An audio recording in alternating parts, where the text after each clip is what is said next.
Hey, abnormal family. I got another one I want to get out to y'all. I was just now reading it and I thought, man, this is crazy. The things that are happening that we're not even hearing about. I mean, this is just crazy.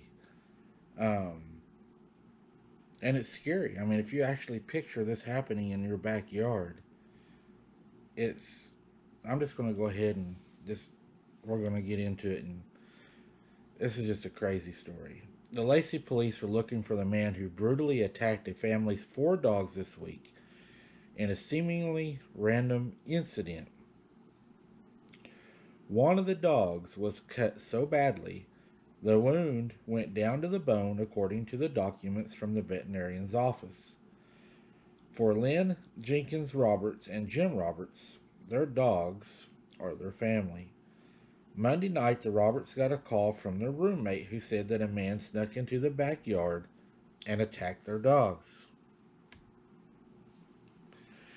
The scene that we came into was gruesome, said Roberts. I hadn't even seen the dog yet. I saw the blood all over the front porch, said Jenkins Roberts.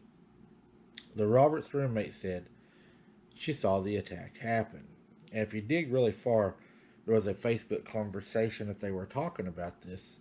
And this is where it gets just super crazy. The roommate stated that she heard the very tall man growling and making weird noises while attacking the dogs. Now, you tell me that's not weird. The first thing that made me think of was the night my Rottweiler got attacked. And whatever it was, it made weird noises. It sounded like a dog fight. But it just brought back memories.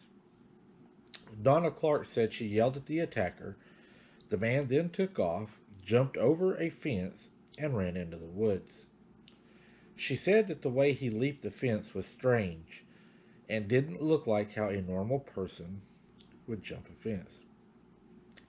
It was more like his two front hands hit the ground and then he leaped over the fence. See, that is weird also. That's unheard of for somebody to come into your property and beat your dog, said Clark. The Roberts said they found a sheath in their yard a few days later after the attack. They thought that it was strange that the sheath just showed up. It was a brand new sheath that still looked new and it was laying right where it should have been found, they said immediately. So they believe that it was probably placed later or planted to make it look like somebody had used a weapon. The family said that the three of their dogs were injured. One of them avoided injury by running away, but was missing for 4 hours. I wondered, was the dog missing? Did it go with him or was it taken? Because I know at my granny's, I have one little dog that would just beg and beg and beg to go outside with this creature.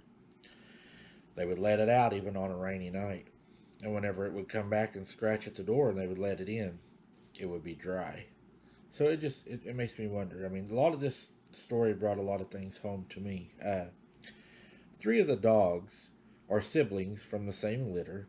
The fourth is the mother. The Roberts said she is one who hurt the. The Roberts said she is the one who heard most of the attack. She like sliced open. They said the knife was so sharp. The instrument that was used was so sharp that there was no bruising, said Jenkins Roberts. Carved and so deep, it was such a deep cut that it cut into the spine and it chipped bone. Now, the police tried to blame this injury on a small machete, the new one that they found in the yard several days later, the sheath to it, anyways. And another thing is if it was a machete or a weapon, the vet said there would have been bruising according to the injury with bone chipped and etc. You cannot hit something with enough force to cut it to the bone and not leave any bruising. That just does not make sense. Um, but if you have a claw or something that is super sharp that can cut to the bone, then you're not going to have the bruising. But any kind of trauma, blunt force, any kind of trauma, striking motion, is going to leave bruising. And they should know better than that. Try to say a machete's not going to leave bruising. That's just crazy. And in my opinion, they should know way better than to put that in a report and say that there was no bruising because the machete was so sharp. If the machete was so damn sharp, it would have cut through the dog. I'll stop there on that. It just irritates me. They should know better. Uh, all the dogs are back home now. However, the suspect is still out there. The Roberts said that they are sharing the story to prevent any other families from dealing with this nightmare. I hope they get caught so that they get some help because this is obviously something of a disturbed person to jump in a backyard to growl and make weird noises while attacking a large group of dogs and winning. See, that's another weird thing. He was actually winning. Police believe the suspect is a man, and at the time of the attack, he wore a maroon hoodie and dark sneakers.